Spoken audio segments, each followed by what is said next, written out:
ನಮಸ್ಕಾರ, ಎಲ್ರಿಗೂ ಅನುಸ್ ಕಿಚನ್ಗೆ ಸ್ವಾಗತ.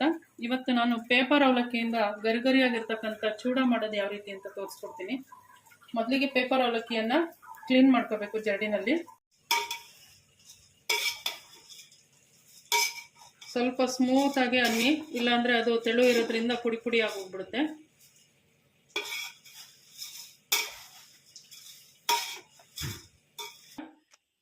ಪೇಪರ್ ಅವಲಕ್ಕಿನ ಬೆಚ್ಚಗೆ ಮಾಡಿ ಇಟ್ಕೊಂಡಿದ್ದೀನಿ.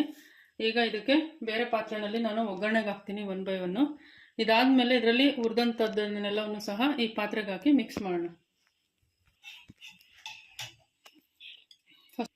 ಇವಾಗ ಕಡಲೆ ಬೀಜನ ಕರಿಯೋಣ. ಕಡಲೆ ಬೀಜ ಎಲ್ಲ ಸ್ವಲ್ಪ ಫ್ರೈ ಆಯಿತು. ಒಂದು 1/4 ಭಾಗ ಆದ ನಂತರ ಅದಕ್ಕೆ ಒಂದೊಂದೇ ಐಟಮ್ನ ಮಿಕ್ಸ್ ಮಾಡ್ತಾ ಹೋಗೋಣ. ಕಡಲೆ ಹಾಕ್ತಾ ಇದ್ದೀನಿ. ನೆಕ್ಸ್ಟು ಒಣಮೆಣಸಿನ್ಕಾಯಿ ಹಾಕ್ತಾ ಇದ್ದೀನಿ.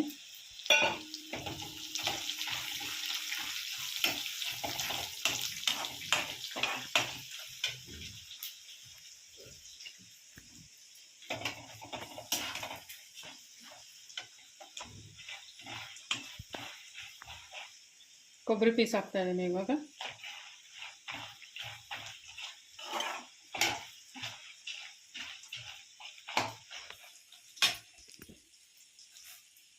ಕರಿಬೇವು ಹಾಕ್ತಾ ಇದ್ದೀನಿ.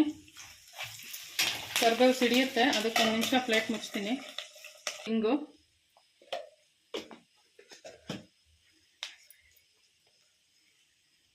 ಸ್ವಲ್ಪ ಅರಿಶಿನ ಪುಡಿ,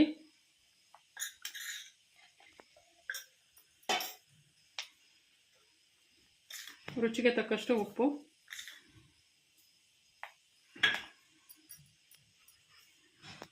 ಈಗ ಅಚ್ಚ ಖಾರದ ಪುಡಿ. ಒಣಮೆಣಸಿನ್ಕಾಯಿ ಹಾಕಿರೋದ್ರಿಂದ ಸ್ವಲ್ಪ ಖಾರದ ಪುಡಿ ಸಾಕಾಗುತ್ತೆ.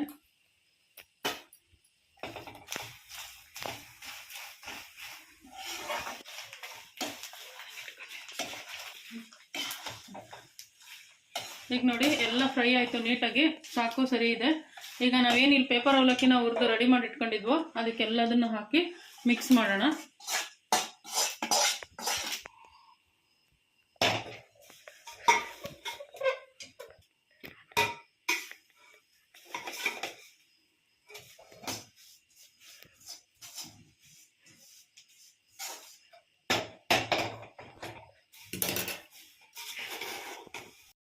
ಈ ದಿನದ ನಾನು ಮಾಡಿರ್ತಕ್ಕಂಥ ಪೇಪರ್ ಅವಲಕ್ಕಿ ಚೂಡ ನಿಮಗೆ ಇಷ್ಟವಾಗಿದ್ದರೆ ಲೈಕ್ ಮಾಡಿ, ಶೇರ್ ಮಾಡಿ ಹಾಗೂ ಕಮೆಂಟ್ ಮಾಡಿ.